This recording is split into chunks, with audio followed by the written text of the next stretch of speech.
Welcome to విధాత. మన స్టూడియోలో విఆర్ఓల JAC chairman Golconda Satish గారు ఉన్నారు. రాష్ట్రంలో రెవెన్యూ వ్యవస్థలో అనేక మార్పులు చోటు చేసుకున్నాయి గత ప్రభుత్వ కాలంలో.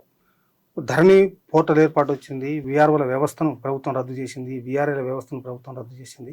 ఆనాడు రద్దు చేయడానికి గల కారణాలు ఏమిటి, ఈ ధరణి పోర్టల్ ఎలా ఉంది, ఈ విఆర్ఓలకు ఈ వ్యవస్థలో న్యాయం జరిగే పరిస్థితి ఉందా ఈ కొత్త ప్రభుత్వంలో, ఈ వరుసగా జరుగుతున్నటువంటి ఘటనలకు కారణాలు ఏంటి, దీని వెనకాల ఏం నడుస్తుంది అనే విషయాల్ని సతీష్ గారికి తెలుసుకుందాం. నమస్కారం సతీష్ గారు. నమస్తే. ఇవాళ తెలంగాణ రాష్ట్రంలో భూమి రికార్డుల ప్రక్షాళన అనేటువంటి ఒక పెద్ద కార్యక్రమం జరిగింది. దీంట్లో ఆర్ఓఆర్ చట్టాన్ని అమెండ్మెంట్ చేసినప్పుడు విఆర్ఓల వ్యవస్థను ప్రభుత్వం రద్దు చేసింది, విఆర్ఏల వ్యవస్థను రద్దు చేసింది. ప్రధానంగా రెవెన్యూ శాఖలో అవినీతి పేరుకుపోయింది క్షేత్రస్థాయిలో. దానికి విఆర్ఓలే కారణం అనేటువంటి అభిప్రాయం కూడా ఆనాడి ప్రభుత్వ పెద్దల్లో వ్యక్తం అయింది. ఎందుకు రద్దు చేయాల్సి వచ్చింది, మీ మీద ఈ అపవాదు రావడానికి కారణం ఏంటి? మొట్టమొదటిగా రెవెన్యూ శాఖలో జరుగుతున్నటువంటి అనేకమైన తప్పిదాలు మరియు శాఖలో పనిచేస్తున్నటువంటి ఉద్యోగులు ఎదుర్కొంటున్న సమస్యల పట్ల విధాత స్టూడియోకు మమ్మల్ని పిలిపించి నందుకు ఈ విధాత సంస్థకు మొట్టమొదటిగా నేను శుభాకాంక్షలు తెలియజేస్తున్నా. Thank you. మీరు అడిగిన ఈ ప్రశ్న చాలా అద్భుతమైనది. మరి ఆనాడు ఒక 100 సంవత్సరాల క్రితము రెవెన్యూ శాఖను స్థాపించారు. ఆ రెవెన్యూ శాఖలో గ్రామ పరిపాలన అనేది, అంటే గ్రామంలో ఉండే ప్రజలకు ఒక రెవెన్యూ ద్వారా ఒక అధికారి అందుబాటులో ఉండి ఆ గ్రామంలో ఉన్న సమస్యలు, అనేకమైన సమస్యలు, భూ సమస్యలు కావచ్చు, వాళ్లకు అవసరమైనటువంటి సర్టిఫికెట్లు కావచ్చు, విపత్కర పరిస్థితులు కావచ్చు, లేదా ఏదన్నా పిడుగుబడి అనుకోని సంఘటనలు జరిగి రైతులు చనిపోయినప్పుడు కావచ్చు, పాము కాటుతోటి రైతులు గురి చనిపోయినప్పుడు కానీ ఈ సమాచారాన్ని అంతా కూడా ప్రభుత్వానికి చేరవేయాలి. మొదటి అంశం ప్రజలకు అవసరం వచ్చింది. ఇక ప్రభుత్వ ఆస్తులు ఉంటాయి, అనేకమైన విలువలతో కూడుకున్న ప్రభుత్వ భూములు ఉంటాయి. ఈ ప్రభుత్వ భూముల మీద ముఖ్యంగా ఏముంటుందంటే బడాబాబులు, అంటే భూ కబ్జా చేయాలన్న ఉద్దేశం ఉన్నటువంటి వ్యాపారస్తులు కావచ్చు, రాజకీయ నాయకులు కావచ్చు, ఇక ఇతర అంశాలలో భూ కబ్జా ధోరణి ఉన్న వ్యక్తుల వల్ల ఈ భూములన్నీ కబ్జాలకు గురవుతూ ఉంటాయి, అన్యాక్రాంతం అవుతుంటాయి. మరి ఈ భూ రక్షణ చేయాలి. ఈ భూ రక్షణ చేయాలంటే ఈ యొక్క సిస్టమ్ ఉండాలి. గ్రామంలో గ్రామ రెవెన్యూ వ్యవస్థ ఉండాలి. ఈ రెవెన్యూ శాఖలో నుంచి ఒక ప్రతినిధి గ్రామంలో ఉండాలనే ఏకైక ఉద్దేశంతో భూసేకరణ కావచ్చు, అనేక అంశాలు ఉన్నాయి. దాన్ని దృష్టిలో పెట్టుకొని ప్రజలకు అందుబాటులో ఉండి గ్రామం ద్వారా గ్రామంలోనే పరిపాలన చేసి గ్రామంలో ఉన్నటువంటి ప్రజలకు అందుబాటులో ఉండి ఈ సమస్యలని తీర్చడానికి ఈ యొక్క వ్యవస్థను పెట్టడం జరిగింది. ఈ వ్యవస్థ ద్వారా అనేకమైన ప్రభుత్వాలు మారుతుంటాయి. ప్రభుత్వాలు మారినప్పుడల్లా కొత్త కొత్త సంక్షేమ పథకాలు పెడుతుంటారు. ఆ సంక్షేమ పథకాలన్నీ కూడా ప్రజలలోకి తీసుకెళ్ళాలి. నిజమైన లబ్ధిదారులను ఎంపిక చేయాలి. ఎంపిక చేసి ఆ సంక్షేమ పథకాన్ని వాళ్ళకి అందజేయాలి. అంటే దాదాపుగా 24 గంటలు ప్రజలకు అందుబాటులో ఉంటారు ఈ వ్యవస్థ. ఈ అందుబాటులో ఉండడం వలన ప్రజలకు వాళ్ళ అవసరాలు తీర్చుకోవడానికి, ప్రభుత్వానికి పరిపాలన చేయడానికి చాలా సులభంగా ఉంటుంది. ఈ విధంగా భూరక్షణ చేస్తుంటూ వస్తుంటే, ప్రజలకు ఈ విధంగా సేవ చేస్తూ వస్తుంటే కొంతమంది తప్పుడు సమాచారం, అంటే ఈ విఆర్ఓ గ్రామీణ వ్యవస్థ వల్ల, విఆర్ఓ వ్యవస్థల వల్ల ప్రజలకు ఇబ్బంది కలుగుతూ ఉంది, ప్రజలు ఈ వ్యవస్థ వల్ల ఇబ్బంది పడుతున్నారని ఒక చెడు ఉద్దేశంతో ఒక కుక్కను ఊకే రాళ్ళు తీసుకొని కొడతా ఉంటే అది అరుస్తూ ఉంటుంది. అరుస్తుంటే దాన్ని పిచ్చి కుక్కలాగా చెప్తుంటారు. అంటే ఒక ఉద్దేశపూర్వకంతో అన్నమాట. ఆ విధంగా ఒక ఉద్దేశకమైన పూర్వంతో, చెడు బుద్ధితోటి ఆనాడు మరి ఒక ప్రధానమైన పత్రిక నమస్తే తెలంగాణలో ఒక ఆర్టికల్, ఒక పేజీ మొత్తం రాసేది ఆయన. ఇప్పుడు మాజీ ముఖ్యమంత్రి గారు, ఆయన ఆ పేపర్ అధిపతి. ఆయన ఆ పేపర్ పెట్టి ఆ పేపర్ ద్వారా వీళ్ళ మీద ఒక ముద్ర వేయాలి. ముద్ర ఏ విధంగా వేయాలి? వీళ్ళు అవినీతి పరులు, వీళ్ళు ప్రజలను దోసుకు తింటున్నారు, తర్వాత ప్రభుత్వ భూములను వేరే వాళ్ళకు ఇష్టం వచ్చినట్టు రాస్తూ ఉన్నారు, ఎల్లయ్య పేరు మల్లయ్య పేరు ఎల్లయ్య రాస్తున్నారని ఫస్ట్ వీళ్ళని ఏం చేశారంటే దాన్ని పిచ్చుకులాగా ముద్ర వేయాలని చెప్పేసి రాళ్ళు తీసుకొని కొట్టడం. అంటే ఆ నమస్తే తెలంగాణలో ఆ విధంగా ఆర్టికల్ రాయడం మొదలుపెట్టాడు. ధర్మగంట పేరుతోటి అధర్మమైన వార్తలే రాస్తుండే ఆయన. మొత్తం అధర్మంతో కూడుకుంది. దీని వెనుక ఏమున్నదంటే కుట్ర, అసలు ఈ వ్యవస్థను రద్దు చేయడానికి కుట్ర ఏంటంటే డైరెక్ట్గా రద్దు చేస్తే ప్రజలు తిరగబడతారు. ఎందుకు తిరగబడతారంటే ఒక గ్రామంలో ఒక గ్రామ రెవెన్యూ అధికారి ఉండడం వలన ప్రజలకు అనేకమైన సౌకర్యాలు. ఈరోజు ఒక పాస్బుక్ కావాలన్నా, ఒక కులం సర్టిఫికేట్ కావాలన్నా, ఒక ఆదాయం సర్టిఫికేట్ కావాలన్నా, ఏదైనా ఇంతకుముందు చెప్పినట్టు పాము కాటికి గురైన అనేకమైన సర్వీసులకు వీళ్ళు అందించేవారు. అయితే దీన్ని దాంతోపాటు ముఖ్యంగా ప్రభుత్వ ఆస్తులను పరిరక్షణ చేసేవాళ్ళు. ఒక్క గజం జాగా కూడా అన్యాక్రాంతం కాకుండా కాపాడిన చరిత్ర. ఈ విధంగా పరిపాలన చేస్తూ ఉంటే అప్పుడున్న ప్రభుత్వం కేసీఆర్ గారు ఏం చేశారంటే రెవెన్యూ శాఖలో బలమైన చట్టాలు ఉన్నాయి. మా సర్పంచులు, మా ఎమ్మెల్యేలు, మా జెడ్పీటీసీలు, మా మంత్రులు చెప్పినట్టు వీరు చేయట్లేదు లేదు. అంటే ఎగ్జాంపుల్, ఏదో ఒక ఎమ్మెల్యే వస్తారు, ఎమ్మెల్యే వచ్చి తన అనుచరుని పేరు మీద అనుచరుడు ఎల్ఏ ఉంటే మల్లె పేరు తీసి ఎల్ఏ రాయమని చెప్తాడు. అలాంటి దాఖలాలు ఉన్నాయి. రాయమన్నప్పుడు ఏమవుతుందంటే ప్రభుత్వ ఉద్యోగులుగా మేము ఉన్నప్పుడు ఒక గ్రామ రెవెన్యూ వ్యవస్థలో గ్రామం ప్రజలకు సేవ చేస్తున్న ఒక బాధ్యత గల పదవిలో మేము ఉన్నప్పుడు మేము అలాంటి అక్రమాలు చేయడానికి మేము వాళ్ళని ఎంటర్టైన్ చేయలేదు. ప్రధానమైన అంశం ఎందుకు ఎంటర్టైన్ చేయలేదు, మమ్ముల్న నమ్మకంతో ఆనాడు ప్రభుత్వాలు ఈ వ్యవస్థ మీద ఒక నమ్మకంతో రకరకాల పేర్లతోటి ఈ వ్యవస్థను గ్రామంలో అందుబాటులో ఉండడానికి తీసుకొచ్చింది, ప్రభుత్వ భూములు రక్షించమని. మరి మేము రక్షించకాడు ఉండాలనా, భక్షించకాడు ఉండాలనా, అదొకటి గ్రహించాలి. మరి గత ప్రభుత్వాలు మొత్తం భక్షించకాన్నే అవినీతిపరమైన పరిపాలన జరిగింది. అవినీతిమైన పరిపాలన జరిగేటప్పుడు అందులో మేము సహకరించినందుకు ఈ కుట్ర. మేము పోయి ఒక ఎమ్మెల్యేలము, ఎంపీటీసీలము, సర్పంచులం పోయి విఆర్ఓల దగ్గర మేము చేతులు కట్టుకొని మా రికార్డులు రాయమని మేము అడగాల, మా పనులు చేయమని మేము అడగాల.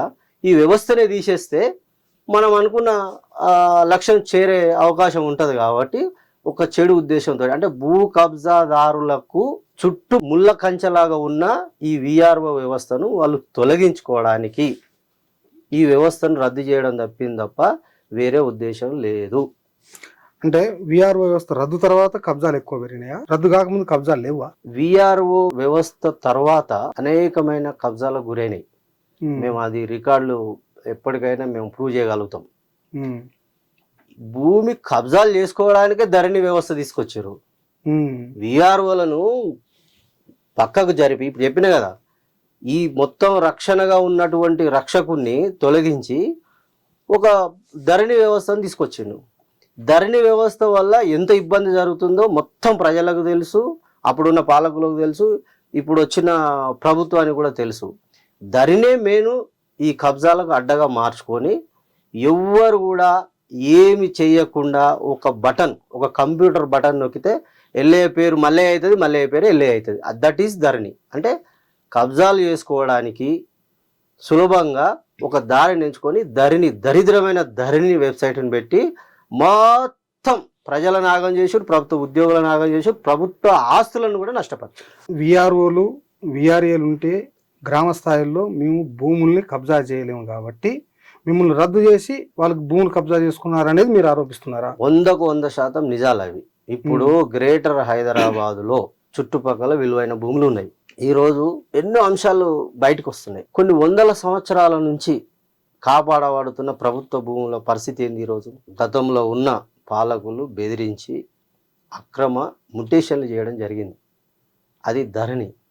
అదే విఆర్ఓ ఉంటే, విఆర్ఓ చేతిలో కనుక ఆ ప్రభుత్వ భూమి అప్పటిగా ఉంటే విఆర్ఓ ఇష్టం వచ్చినట్టు రాయలేడు రిపోర్ట్లు. ఎందుకు రాయలేడు అంటే వానికి ప్రభుత్వం ఉద్యోగం చేస్తుండు కాబట్టి వానికి ఒక భయం ఉంటుంది. బాధ్యత గల అధికారి, ఆ అధికారి ఏదైనా తప్పు చేయాలన్నా భయపడతాడు. ఎందుకు భయపడతాడంటే ప్రభుత్వం చర్య తీసుకుంటుంది, తన్ని జైల్లో పంపుతుంది, తన కుటుంబం గుర్తొస్తుంది, రకరకాలుగా బాధ్యత గల ఉద్యోగం కాబట్టి వాడు రాయలేడు. కాబట్టి కంప్యూటర్కి ఏం బాధ్యత ఉంటుంది? నువ్వు ఏం బటన్ నొక్కితే అదే జరుగుతుంది. అంటే కంప్యూటర్ బటన్ నొక్కేది కూడా అధికారులే కదా?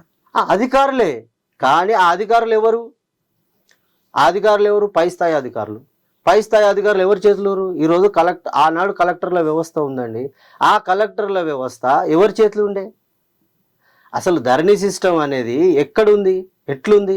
తహసీల్దార్ మెజిస్ట్రేట్ పవర్స్ ఉన్న ఒక తహసీల్దార్కి ఒక తంబుకు పరిమితం చేసిరండి. ఈరోజు ఒక తంబు పెడితే రిజిస్ట్రేషన్ అయిపోతుంది. ఎక్కడి సంస్కృతిది?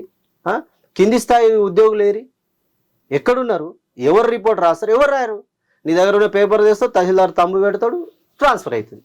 అంటే గతంలో ఒక భూమి మార్పిడి జరగాలన్నా విఆర్ఓ ఇచ్చే బేస్ రిపోర్టే బేస్ అయ్యేది అన్నింటికి, కలెక్టర్ వరకు కూడా. విఆర్ఓ ఒక బేస్ కాదు. ఉమ్, విఆర్ఓ రిపోర్ట్ ఇచ్చేటప్పుడు గ్రామ ప్రజలను కూడా అందులో ఇంక్లూడ్ చేసేది. ఎందుకు భూమి దగ్గర పోయి ఆ భూమి యొక్క రిపోర్టును అంటే పంచనామా చేసేది. పంచనామా చేసే అధికారాలు లేవు. ఉమ్, ప్రాథమిక విచారణ అధికారి మాత్రమే విఆర్ఓ. ఉమ్, ఏ పాస్బుక్లు ఇచ్చే అథారిటీ లేదు, కులం సర్టిఫికేట్ ఇచ్చే అథారిటీ ఏది లేదు. అక్కడ జరిగే విషయాలను ఒక రిపోర్ట్ ద్వారా ఇవ్వడమే. ఆ విధంగా అక్కడ వెళ్ళి ఎంక్వైరీ చేసేటప్పుడు అక్కడ ప్రజలు ఉండేది, రైతు ఉండేది, ఇంకో రైతు ఉండేది. వాళ్ళ సమక్షంలో రాసేవాళ్ళం. మేము రాసి మళ్ళీ మా పై అధికారులకు సమర్పించేవాళ్ళం. అట్లా ఒక సిస్టమ్, ఒక చైన్ సిస్టమ్ ఉండే. ఈ చైన్ సిస్టాన్ని బ్రేక్ చేసి టర్నీ సిస్టమ్ తీసుకొచ్చినప్పుడు అవకతవకలు జరిగినాయి. ఒక మాట చెప్తున్నా మీకు, గతంలో రెవెన్యూ వ్యవస్థలో భూ ప్రక్షాళన చేశారు, కంప్యూటరీకరణ రికార్డులన్నీ చేసినప్పుడు అద్భుతమైన రికార్డులను మేము తయారు చేసి ప్రభుత్వానికి ఇచ్చాము. ఆ మొత్తం భూమికి సంబంధించిన రికార్డులన్నీ పూర్తి అయ్యేంత వరకు ఈ రెవెన్యూ శాఖలో కింద వాచ్మెన్ నుంచి మొదలుకుంటే కలెక్టర్ దాకా వాడుకున్నారు. ఈ అందరు కలిస్తేనే భూ ప్రక్షాళన జరిగింది. భూ ప్రక్షాళన జరిగినప్పుడు విఆర్ఓలు కీలకమైన అంశాన్ని పోషించారు. వారికి ఆఫీసు లేకున్నా, ఎలాంటి సౌకర్యాలు లేకున్నా, వెహికల్స్ లేకున్నా, వెహికల్ అలవెన్స్ లేకున్నా, గవర్నమెంట్ ఈవెన్ సిమ్ము అంటే ఒక ఫోన్ ఇవ్వకున్నా గ్రామాలకి వెళ్ళి మారుమూల ప్రాంతంలో నాటేసకాడ అడవిలలో పోయి ఎంక్వైరీ చేసి రాసిందండి. ఈ భూమి ఎవరిది, ఎవరి ఆధీనంలో, ఎవరు సాగు చేస్తున్నారు, ఎంత విస్తీర్ణం ఉన్నది, ఇందులో ఏం పంట వేస్తున్నాడు, వరేస్తుండా, ఇంకేమన్నా వేస్తున్నా, అంత పెద్ద రిపోర్ట్ను తయారు చేసి ఎవరి రికార్డులు బ్రహ్మాండంగా భద్రపరిచి మేము సమర్పించిన తర్వాత ఆ రికార్డులు అయిపోయేదాకా పొగిడి గతంలో ముఖ్యమంత్రి గారు, మాజీ ముఖ్యమంత్రి పొగిడి రెవెన్యూ శాఖలో అద్భుతమైన ఉద్యోగులు ఉన్నారు, బ్రహ్మాండంగా చేస్తారు భూ ప్రక్షాళన, అసలు రెవెన్యూ శాఖ లేకపోతే ఈ రాష్ట్ర అభివృద్ధి జరగదు, అద్భుతమైన పని చేస్తూ ఉన్నారు వాళ్ళు ఉద్యోగులు. రెవెన్యూ శాఖలో దాదాపుగా 18 గంటలు చేస్తున్నారు, 20 గంటలు చేస్తారు. అందుకనే వీరికి 1 మంత్ శాలరీ నేను బోనస్గా ప్రకటిస్తున్నానని ఆనాడు ప్రకటించాను. మరి ఇదంతా అద్భుతాలు చేస్తేనే కదా. అద్భుతాలు చేసి మేము కష్టపడి రాత్రి మా పిల్లలు అసలు ఏం చదువుకుంటారో, వాడు ఎప్పుడు స్కూల్ పోతుండో కూడా తెలియదు మాకు. మేము పొద్దున్నే లేవగానే 6 గంటలకు ఆఫీస్కి రావాలి, 6 గంటలకు మా పిల్లలు లేవరు. 6 గంటలకు ఆఫీస్కి వచ్చి మొత్తం ప్రజలకు సంబంధించింది అన్ని పనులు చేసి సమకూర్చుకొని ఇంటికి పోయేసరికి 10 అవుతుంది. నైట్ 10 కాగానే వాడు పోయేసరికి మా పిల్లవాడు అనుకుంటాడు. వాడు స్కూల్కి పోతుండో తెలియదు, వాడు ఎక్కడ పోతుండో తెలియదు, ఇంట్లో సమస్యలు. ఆ విధంగా అనేక రకాలుగా మేము ఇబ్బందులు పడ్డాం గత ప్రభుత్వంలో. పడ్డా కూడా ఎందుకంటే మన బాధ్యత, తెలంగాణ రాష్ట్రాన్ని పోరాడి తెచ్చుకున్న ఒక ఆకాంక్షలతోటి తెలంగాణ రాష్ట్రాన్ని మనం పోరాడి తెచ్చుకున్న తెలంగాణ రాష్ట్రంలో మనము ఇంకా కొన్ని గంటల రెట్టింపుగా మనం పనిచేయాలన్న ఉద్దేశంతో నా రాష్ట్రం అని మనం బాధ్యతగా తీసుకొని ఇది బంగారు తెలంగాణ లాగా తీర్చిదిద్దాలన్న ఉద్దేశంతో ఆ విధంగా మేము శ్రమ పడితే లాస్ట్ మీరు బంగారు తెలంగాణలో విపరీతమైన శ్రమ చేశారు. కానీ మీ మీద ఈ ఆరోపణలు ఎందుకు వచ్చినాయి? విఆర్ఓ వ్యవస్థలో అవినీతి పేరుకుపోయింది, బాగా డబ్బులు వసూలు చేస్తారు, పీడిస్తారు అనే ఒక ఆరోపణలు రావటం ఏంది? ఈ ఆరోపణలనే బేస్ చేసుకుని మీ వ్యవస్థను రద్దు చేయడం. నేను చెప్తున్నాను కదా, భూ కబ్జాదారులకు మేము అడ్డుకట్ట, ముళ్ళ కంచెలాగా ఉన్నాము. వాళ్ళ ఇష్టరాజ్యంగా భూ కబ్జాలు చేసుకోవాలంటే మేము అడ్డుకట్టగా ఉన్నాము.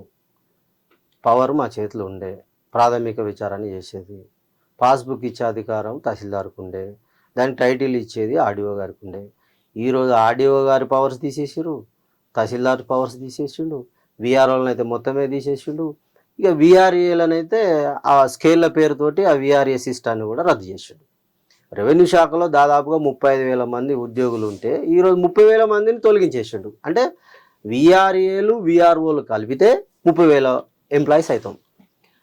అతిపెద్ద వెన్నుముక, గుండెకాయ లాంటి ఈ ఉద్యోగ ఏదైతే క్యాడర్ ఉందో రెవెన్యూ శాఖకే గుండెకాయ లాంటిది. అంటే గ్రామంలో ఏమి జరిగినా, ఎలాంటి పరిస్థితులు వచ్చినా ప్రాథమికంగా విచారణ చేసి నివేదిక ఇచ్చేది విఆర్ఓలు, ప్రాథమికంగా సమాచారం ఇచ్చేది విఆర్ఏలు. ఈ 2 సిస్టాలను బ్రేక్ చేసినాం. ఈ 2 సిస్టాలే అడ్డు. ఎందుకంటే ఈ భూ కబ్జా చేయాలన్నా అవకతవకలు చేయాలన్నా ఈ 2 సిస్టాలే అడ్డు కాబట్టి ఒక పకడ్బందీ వ్యూహంతో తొలగించారు. అంటే రెవెన్యూ వ్యవస్థలో భూమిలో ఉండే వేరు లాంటి విఆర్ఏ విఆర్ఓలను తొలగించారు. మీ ఉద్దేశంలో ఈ 2 వ్యవస్థల్ని తీసేయడం ద్వారా రెవెన్యూ వ్యవస్థ నిర్వీర్యం చేసిందా? ఎస్, 100%.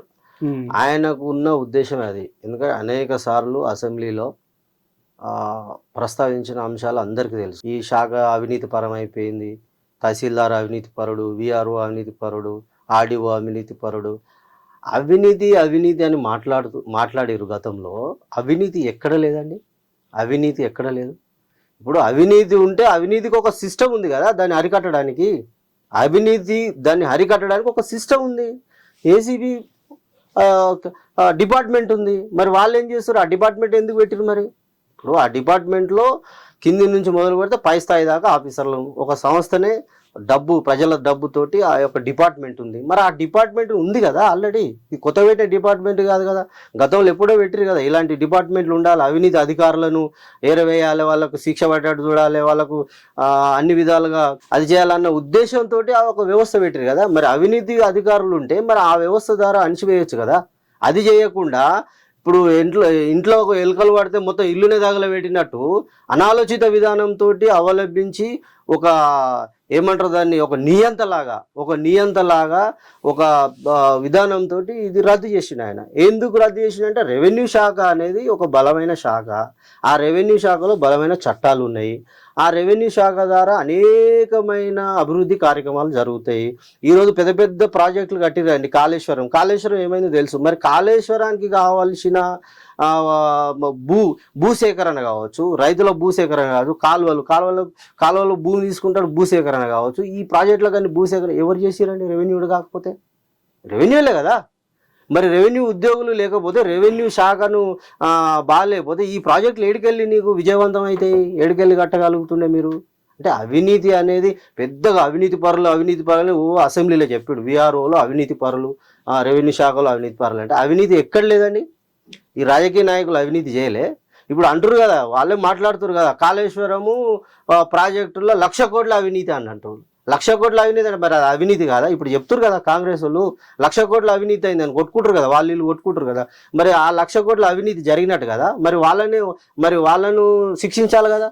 అందుకే ప్రజలు బాగా గమనించి నిజమైన అవినీతి పరులు ఎవరో వాళ్ళకు శిక్ష పడేలాగా తీర్పిచ్చారు. అందుకే ఓడిపోయారు. అది ఫ్యాక్ట్. అది అవినీతి నువ్వు చేసినావు కాబట్టి ప్రజలు తీర్పిచ్చి నీకేం చేసారు? ఆర్డర్ పాస్ చేసారు. చాలు నీ పరిపాలన నువ్వు జరిగిపో అని చెప్పేశారు. రేపో రోజు ఇంకే ప్రభుత్వం పాలకులు అట్లా చేసినా వాళ్ళకు కూడా ప్రజలు తీర్పిస్తారు.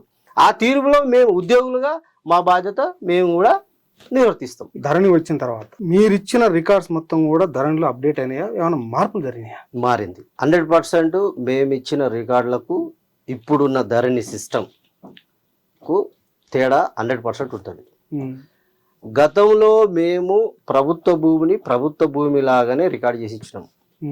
ఇప్పుడు అది ప్రభుత్వ భూమిగా లేదు, ప్రైవేట్ భూమిగా మారింది. ఆ లెక్కలన్నీ మా దగ్గర ఉన్నాయి. సమయం వచ్చినప్పుడు అన్నీ కూడా మేము బయట పెడతాం. ఎందుకంటే అట్లా ఎన్ని ఎకరాలు మారింది ప్రభుత్వ భూమి? ఇక అది అంతా చెప్పలేము. మా రికార్డు ఉంది, అదంతా చూడాలి. అదంతా చూస్తే మాకు తెలిసిపోతుంది. ఎందుకంటే మీకు ఇంతకుముందు చెప్పిన ఇక్కడ హైదరాబాదు, గ్రేటర్ హైదరాబాదు చుట్టుపక్కల ఉన్న ఔటర్ రింగ్ రోడ్ చుట్టుపక్కల ఉన్న విలువతో కూడిన ప్రభుత్వ భూములన్నీ కూడా అన్యాక్రాంతమైనవి ఈ ధరణి ద్వారా.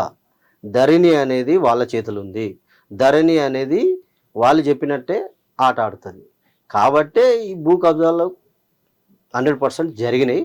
అది మేము ప్రూవ్ చేస్తాం. భూ రికార్డుల ప్రక్షాళనలో మీరు రికార్డ్స్ తయారు చేసినప్పుడు రాతపూర్వకంగా రాసిరా లేదా మొత్తం కంప్యూటర్లో కొట్టి? లేదు, అప్పుడు మేము రాతపూర్వకంగా based on old record, physical verification ఇవన్నీ చేసి మేము ఒక రికార్డు తయారు చేసి కింది నుంచి ఇంతకుముందు చెప్పాను కదా, ఒక వాచ్మెన్ నుంచి కూడుకుంటే కలెక్టర్ వరకు రాత్రి పగలు కష్టపడి దాన్ని క్షుణ్ణంగా పరిశీలించి విఆర్ఓలు కీలకంగా పోషించాల, తహసీల్దార్లు, ఆర్డీఓలు, కలెక్టర్లు అందరూ మమేకమై దాన్ని రికార్డు తయారు చేసి ఇచ్చినాం.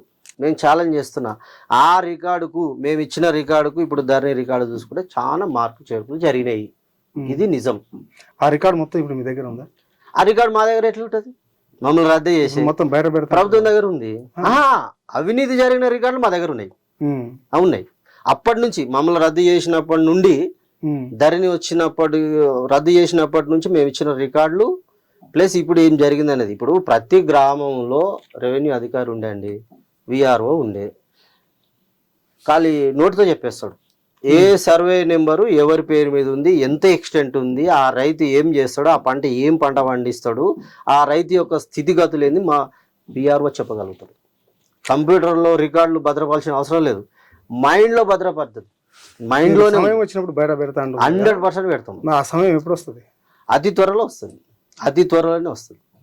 అతి త్వరలోనే. ఈ ధరణి ఎందుకంటే మేము చూస్తున్నాం, గతంలో ప్రభుత్వం ప్రవేశపెట్టిన పాలకులు ప్రవేశపెట్టిన ధరణిని రద్దు చేస్తామని ఇప్పుడు వచ్చిన ప్రభుత్వం చెప్తుంది, ఇప్పుడు వచ్చిన కాంగ్రెస్ పార్టీ చెప్తుంది. మేము దానికోసమే వెయిట్ చేస్తున్నాం. ఈ ధరణిని కాంగ్రెస్ పార్టీ రద్దు చేయాలని మేము కోరుకుంటున్నాము. ఇప్పుడున్న ప్రభుత్వం రద్దు చేసి నిజమైన భూ రికార్డులు ఏవైతున్నాయో దాన్ని అంతా కూడా ప్రక్షాళనగా చూడాలి. అంటే గతంలో ఏం రిపోర్ట్ ఇచ్చారు, ఆ రిపోర్ట్ తర్వాత ఈ ధరణి వచ్చిన తర్వాత ఎన్ని మార్పు చేర్పులు జరిగినాయి, అక్రమాలు ఎన్ని జరిగినాయి అనేది ఇప్పుడు వచ్చిన ప్రభుత్వం మీద బాధ్యత ఉంది. అదంతా సరిదిద్దేది. ఈ విధంగా ధరణిని వెబ్సైట్ రద్దు చేస్తారా చేయరా? రద్దు చేస్తామని చెప్పారు. రద్దు చేయాలని మేము కోరుతున్నాం. రద్దు ఎందుకు చేయాలంటే రైతులు అనేకమైన ఇబ్బందులు పడుతారు. ఇది అందరికీ తెలిసిన చరిత్రనే. ఈరోజు ఒక రైతు బుడ్డ కోసి పెట్టుకొని, రుమాలు చుట్టుకొని, సంకలో సంచి పెట్టుకొని, ఆ సంచిలో మలిగిపోయిన పేపర్లు పెట్టుకొని గ్రామం నుంచి సీసీఎల్ఏ గడిల వరకు రావాల్సిన పరిస్థితి అండి. ఎక్కడిది ఇది? ఎవరు చెప్పిన పరిస్థితి ఇది? తెలంగాణ అందుకేనా మనం పోరాడి తెచ్చుకుంది? అంటే మారుమూల గ్రామం నుంచి సీసీఎల్ఏ గడిల దాకా రావాలి. అంటే సీసీఎల్ఏ గడిలని నేను ఎందుకు చెప్తున్నా అంటే, గత పాలకులు దాన్ని గడిలగానే సీసీఎల్ఏ ఆఫీస్కు 100 మంది వస్తే గేట్లు వేసుకున్న చరిత్ర కూడా ఉంది.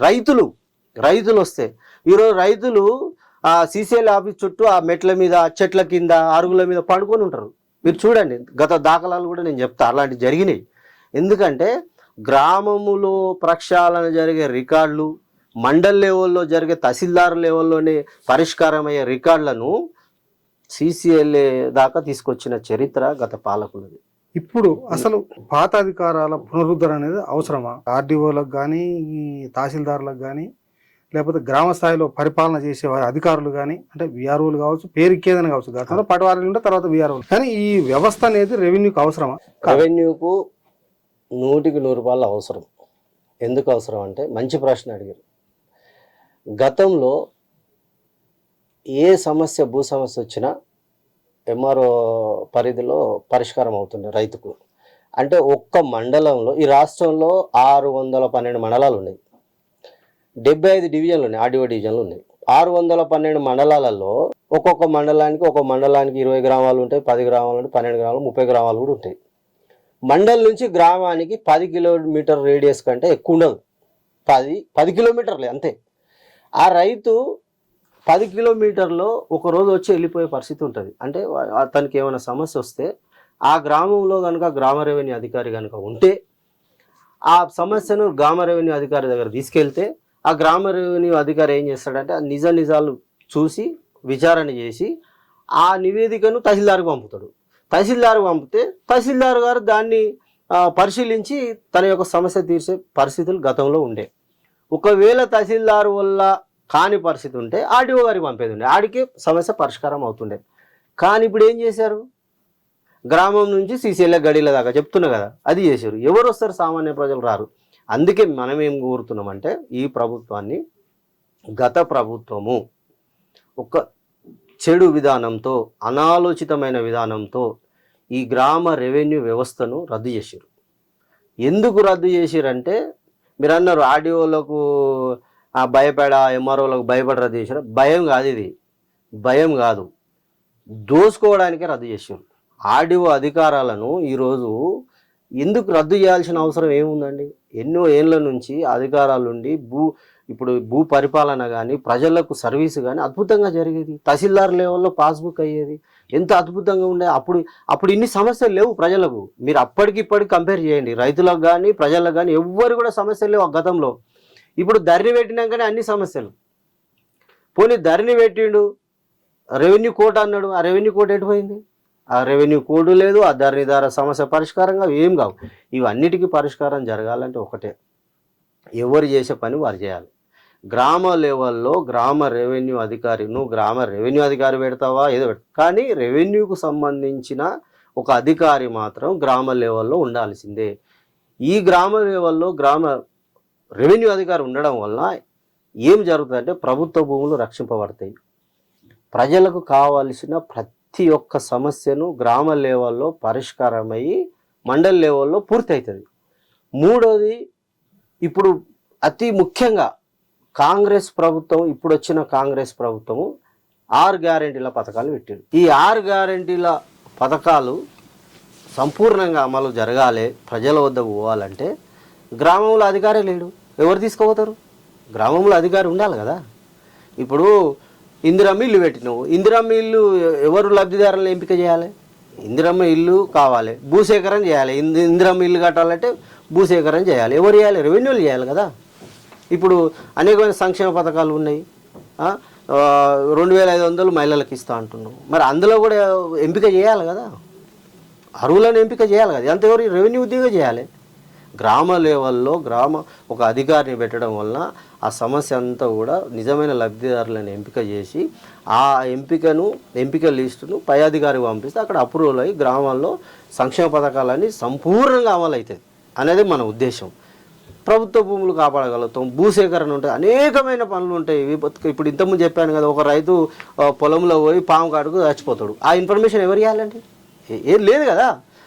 ఆ యొక్క ఇన్ఫర్మేషన్ అనే ఒక ట్యాగ్ను దాన్ని బ్రేకప్ చేసేది. సరే, ఈ కొత్త ప్రభుత్వం వచ్చింది, మీ ముందు రద్దు చేసినటువంటి పాత ప్రభుత్వాన్ని ప్రజలతో పాటు మీరు సాగనంపారు. ఈ ప్రభుత్వం గ్రామ రెవెన్యూ పరిపాలనా వ్యవస్థకు సంబంధించి, లేదు మీ ఉద్యోగాల భద్రతకు సంబంధించి, మీకు పాత విధులు ఇవ్వడానికి సంబంధించి మీకు ఏమైనా హామీ ఇచ్చిందా? ఈ ప్రభుత్వం మీ రెవెన్యూ వ్యవస్థ పట్ల ఏ నిర్ణయం తీసుకోబోతుంది, ఎలా ఉంది? గత ప్రభుత్వాలు ముఖ్యంగా మాకున్న సాటిస్ఫాక్షన్ ఏంటంటే, గత పాలకులు కనీసం ప్రగతి భవన్ గేటు దగ్గర కూడా రాని అని దాఖలాలు మన కళ్ళ ముందు కనబడుతున్నాయి. ప్రజలకు కనబడుతుంది, మీలాంటి ఇంటెలెక్చువల్స్ కనబడుతుంది, ప్రభుత్వ ఉద్యోగులు అందరికీ తెలుసు. గత ప్రభుత్వం సెక్రటరియట్లో అసలు ఎంట్రీయే పెట్టలేదు. సో ఇవన్నీ కూడా చూసినాం మనం. గత ప్రభుత్వము ఉద్యోగ వర్గాలను అణిచివేసింది, గత ప్రభుత్వము ఎంప్లాయ్మెంట్ చేయలేదు, గత ప్రభుత్వము ఎలాంటి ఎంప్లాయీస్కి సంబంధించిన వాళ్ళ కుటుంబాలకు సంబంధించిన సంక్షేమం ఏమి చేయలేదు. ఎందుకు చేయలేదంటే, ఈ రాష్ట్రంలో 10 జిల్లాలు పోయి 33 జిల్లాలు చేశారు కేసీఆర్ గారు. 33 జిల్లాలు చేసి 33 కలెక్టర్ ఆఫీసులు పెట్టిండు. మరి నువ్వు 33 జిల్లాలు చేసిరు బాగానే ఉంది, కానీ మరి 33 జిల్లాలు చేసినందుకు ఏమైనా ఉద్యోగులని ఒక భర్తీ చేసిరా, స్ట్రెంత్ చేసిరా? అప్పుడున్న 10 జిల్లా కలెక్టర్ ఆఫీసులకు స్టాఫ్ అదే, ఇప్పుడున్న 33 జిల్లాల కలెక్టర్ ఆఫీసులకు స్టాఫ్ అదే. అప్పుడున్న 540 మండలాలకు స్టాఫ్ అదే, ఇప్పుడున్న 612 మండలాలకు స్టాఫ్ అదే. అప్పుడున్న మామూలు ఆర్డీఓ డివిజన్లకు అదే స్టాఫ్, ఇప్పుడున్న 75 డివిజన్లకు అదే స్టాఫ్. ఎక్కడ చూసిరు ఆయన ఉద్యోగులను? ముఖ్యంగా కంపాషనేట్ అపాయింట్మెంట్ చేయడం. ఎంత ఘోరమైన పరిస్థితి అంటే, విఆర్ఓలుగా విధులు నిర్వహించి 178 మంది చనిపోతే వారి కుటుంబాలకు ఇప్పటివరకు కారుణ్య నియామకం వేయలేదు. వాళ్ళ కుటుంబాలు మొత్తం రోడ్ల పాలైనాయి. మనం ప్రభుత్వంలో ఉద్యోగం చేసుకుంటే నెల జీతం తీసుకుంటేనే మనకు జీవితం గడవదు. నెల కాగానే పేపర్ వాడు వస్తాడు, రేషన్ షాప్ అని కట్టాలి, స్కూల్ అని కట్టాలి, కాలేజ్ అని కట్టాలి, ఇంట్లో అందరినీ చూడాలి. ఆ జీతం వస్తే సరిపోదు. అసలు మరి జీతం రాని పరిస్థితి ఏంది? 3 సంవత్సరాల నుంచి కారుణ్య నియామకాలు చేపట్టకుండా 178 మంది విఆర్ఓ కుటుంబాలను మొత్తం రోడ్డు పాలు చేసిండు. మరి ఎప్పుడన్నా సమస్యను చెప్పుకుందామంటే నీ అపాయింట్మెంటే లేదు. అసలు గతంలో నువ్వు రెవెన్యూ మినిస్టర్నే పెట్టలేదు, గతంలో సీసీఎల్ఏనే పెట్టలేదు. రెవెన్యూ ఉద్యోగుల సమస్యలు తీర్చుకోవాలంటే సీసీఎల్ఏ మాకు ఉంటుండే, గతంలో సీసీఎల్ఏనే పెట్టలేదు. నువ్వు ఎక్కడ ఉద్యోగుల సంక్షేమం చూడలే. కానీ ఇప్పుడు వచ్చిన ప్రభుత్వం మాకు ఒక నమ్మకం అనేది ఉన్నది. అంటే మేము ప్రభుత్వానికి ఏదో అనుకూలంగా మాట్లాడుతున్నాం. నమ్మకం అంటే ఏంటంటే ఇప్పుడు మనం సమస్య చెప్పుకోవడానికి ఏ మంత్రి గారి దగ్గరికైనా, ఏ మినిస్టర్ గారి దగ్గర, ఎమ్మెల్యే గారి దగ్గరికైనా, అధికారుల దగ్గరికైనా చాలా సులభంగా పోయి చెప్పుకోగలుగుతున్నాం. అదొకటి వెసులుబాటు జరిగింది ఇప్పుడు జరిగిన పరిస్థితి. ఈ ప్రగతి భవన్ వచ్చేసరికి ప్రజాభవన్ అయింది. అది ఆ ప్రజాభవన్ అంతకుముందు ప్రగతి భవన్ కాదు కదా, అది కోటలాగుండే. ఒక జైల్లో తీసుకుపోయి మనుషులను పెడితే ఆ జైల్లో ఆ ఎంట్రీ కావడానికి మొత్తం ఎట్లుంటుండే అట్లా ఆ విధంగా ఆ ప్రగతి భవన్ ఉంటుండే. అక్కడ పోయి సమస్యలు చెప్పుకునే లేదు, ఎవరిని కలిసేది లేదు. ఎంత ఘోరమైన పరిస్థితి అంటే ఆయన అపాయింట్మెంట్ తీసుకోకుండా ఎవరైనా ఐఏఎస్ ఆఫీసర్ కావచ్చు, మినిస్టర్ కావచ్చు, గంటలు గంటలు కూర్చోవాల్సిన పరిస్థితి ఉంటుండే. ఇక సామాన్య ప్రజలు పోయేది లేకుండే. ఇప్పుడు ప్రగతి భవన్ తీసేసి ప్రజాభవన్ చేసి మేము హర్షిస్తున్నాం. వీరు వారానికి 2 రోజులు అందరూ చెప్పుకోవచ్చు సమస్యలు. అందరూ ఉద్యోగులు చెప్పుకోవచ్చు, ప్రజలు చెప్పుకోవచ్చు, రైతులు చెప్పుకోవచ్చు, విద్యార్థులు చెప్పుకోవచ్చు, అందరూ చెప్పుకోవచ్చు. కానీ అలాంటి వెసులుబాటు ఈ ప్రభుత్వం వెంటనే కలిగించింది. అదొకటి చాలా అద్భుతంగా మేము భావిస్తున్నాం. ఇకపోతే సెక్రటరీ విషయం వచ్చింది. ఏ సమస్య ఉన్నా సెక్రటరీగా చెప్పుకుంటాం. అందులో భాగంగానే మరి మొన్ననే కాంగ్రెస్ ప్రభుత్వం ఏర్పడింది కాబట్టి ఆ కాంగ్రెస్ ప్రభుత్వంలో మంత్రులు, ఎమ్మెల్యేలు మనం కృతజ్ఞతలు చెప్పుకోవాలి కాబట్టి, మన సమస్యలు చెప్పుకోవాలి కాబట్టి మేము ముఖ్యమంత్రి గారిని కలిసినాం. ముఖ్యమంత్రి గారిని కలిసి మరి రెవెన్యూ శాఖలో ఇలాంటి ఇబ్బందులు ఉన్నాయి, ఈ ధరణి వల్ల ఇబ్బందులు ఉన్నాయి ఆయన దృష్టికి పెట్టడం జరిగింది. వాళ్ళు మొన్ననే ప్రభుత్వం ఏర్పడింది కాబట్టి అన్ని సమస్యలు పరిష్కరిస్తారని చెప్పడం జరిగింది. మేము కూడా మాకు కూడా ఒక నమ్మకం ఉన్నది, ఈ సమస్యలన్నీ పరిష్కరించి ఈ ధరణి భూ సమస్యలన్నీ ప్రక్షాళన చేస్తారనే ఒక నమ్మకం ఉన్నది. వారు కూడా మా యొక్క ఆలోచనలను కూడా చెప్పమని చెప్తున్నారు. మరి మొన్న మంత్రులను కలిసినాం. మరి రెవెన్యూ మంత్రి, మా శాఖ మంత్రి పొంగులేటి శ్రీనివాసరెడ్డి గారు ఉన్నారు, ఆయనను కూడా కలవడం జరిగింది. ఆయన ఒక కమిటీ వేస్తాను. కమిటీ వేసి అన్ని ఉద్యోగ సంఘాలను పిలిపించి ప్రతి సమస్యను అంటే ఇంక్లూడింగ్ ధరణి మిగతా అన్ని సమస్యలన్నీ కూడా పరిష్కరించే విధంగానే మీ ఆలోచనలు కూడా మేము తీసుకుంటాం అనేది వాళ్ళు వ్యక్తం చేయడం జరిగింది. అంటే ఇది చాలు కదా, మాకు గతంలో ఈ దాఖలాలు జరగలే కదా. ఇప్పుడు మొన్న వచ్చింది 1 మంత్ కాలే ప్రభుత్వం వచ్చి, ఈ 1 మంత్లోనే ఇంత మార్పులు జరిగింది కదా. మేము ఇచ్చే రిప్రజెంటేషన్లు తీసుకుంటారు, మా సమస్యలు వింటున్నారు, మమ్మల్ని పిలుస్తున్నారు, మాతో మాట్లాడుతున్నారు, మాకు ఒక భరోసాని ఇస్తున్నారు. మీరేమి ఇబ్బంది పడవద్దు, సమస్యలు ఇది జరగలే కదా గతంలో. అది జరగలే. నిరుద్యోగ సమస్య ఉన్నది, అది ఏం జరగలేదు, చేస్తూ అంటారు. చూద్దాం, మొన్న వచ్చింది కదా, చూద్దాం. ఇప్పుడు ఎవరైనా ప్రజాస్వామ్యంలో అరాచకం చేసి అణచివేయాలని చూస్తే మాత్రం ప్రజలు తీర్పిస్తే ఆ ప్రజలలో మాకు ఓటు ఉంది. ఉద్యోగులు మాట్లాడొద్దు, ఉద్యోగులు పరిమితంగా ఉండాలంటే మాకు ఓటు, మేము ట్యాక్స్ పే చేస్తున్నాం, మాకు ఓటు హక్కు ఉన్నది, మేము ఓటేస్తున్నాం. ప్రశ్నించేది మాకు కూడా రైట్ ఉంటుంది. అంటే మీరు మాట్లాడరు కానీ ఓటు ద్వారా చూపిస్తారు. ఓటు ద్వారా ప్రూవ్ చేసినాం కదా. ఇప్పుడు ఆయన ఆ విధంగా చేసిండు కాబట్టి ప్రజలు తీర్పిచ్చారు. ప్రజల తీర్పులో మేము కూడా భాగస్తులమే. ఈరోజు ఎవరం కోరుకోలే. ఇప్పుడు ఉద్యోగ వర్గాలను మొత్తం ఆయన అణచివేసిండు. ఏ సమస్య ఇవ్వలేదు, డిఏలు ఇవ్వలేదు, పిఆర్సీ పెట్టలేదు. ఎక్కడండి ప్రభుత్వ ఉద్యోగులు ఈరోజు బస్సులలో వస్తారు. ప్రభుత్వ ఉద్యోగులు అనేకమైన రెంట్లు కట్టలేక కిరాయిలలో బతుకుతున్నారు. అసలు హౌసింగ్ స్కీమే లేదు ప్రభుత్వ ఉద్యోగులకు, తీసేసిన ఆయన మొత్తం. ఎక్కడ ఉండే ఆయన? అందుకే ప్రజలు తీర్పిచ్చారు కాబట్టి ఇప్పుడు వచ్చిన ప్రభుత్వాన్ని మేము స్వాగతిస్తున్నాం. మరి ఈ ప్రభుత్వం అలా చేయకుండా ప్రజల సంక్షేమం ప్లస్ ప్రభుత్వ ఉద్యోగుల సంక్షేమం, రాష్ట్రం అభివృద్ధి చెందడంలో ముందుంటారు, ఆలోచన చేస్తారు. కాబట్టి ముఖ్యంగా ఈ రాష్ట్రం అభివృద్ధి చెందాలంటే వైద్యం అనేది చాలా చొరవ చూపాలి.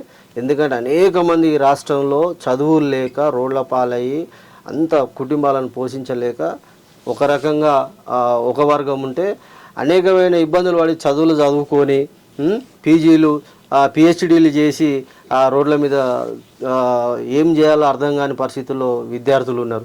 మరి వీరందరికీ ఒక అవకాశం కల్పించాలి, ఎంప్లాయ్మెంట్ కల్పించాలి. ఎప్పటికప్పుడు ఎవ్రీ ఇయర్ ఒక జాబ్ క్యాలెండర్ లాగా అన్ని డిపార్ట్మెంట్లలో ప్రక్షాళన చేసి ఉద్యోగ నియామకాలు చేయాలి.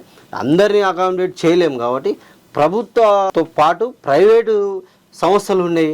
ఆ ప్రైవేట్ సంస్థలలో కూడా ప్రభుత్వం ద్వారా ఈ నిరుద్యోగులకు ఉద్యోగం కల్పించాలి. అదేవిధంగా వైద్యం విషయంలో చాలా నిర్లక్ష్యం వహించింది గత ప్రభుత్వం. దయచేసి ఈ ప్రభుత్వం అలాంటి నిర్లక్ష్యం చేయకుండా మరి ఆరోగ్యశ్రీ 10 లక్షలు గౌరవ ముఖ్యమంత్రి రేవంత్ రెడ్డి గారు చెప్పారు, హర్షణీయం. ఆరోగ్యశ్రీని సంపూర్ణంగా అమలు చేయాలి. అమలు చేసి వైద్యం ఇస్తే ఈ రాష్ట్ర అభివృద్ధి జరుగుతుంది. ఎందుకంటే చదువుకున్నోళ్ళు ఎక్కువ శాతం ఉంటే ఈ చదువుకున్నోళ్ళ ద్వారా ఎడ్యుకేషన్ ద్వారా ఈ రాష్ట్రం అభివృద్ధి అవుతుందని నా యొక్క అభిప్రాయం. థ్యాంక్ యూ, ధన్యవాదాలు. ప్రభుత్వం వీళ్ళ సమస్యల్ని పరిష్కరిస్తుందని వాళ్ళ విశ్వాసంతో ఉన్నారు. అదే విశ్వాసంతో ముందుకు వెళ్దాం. Thank you.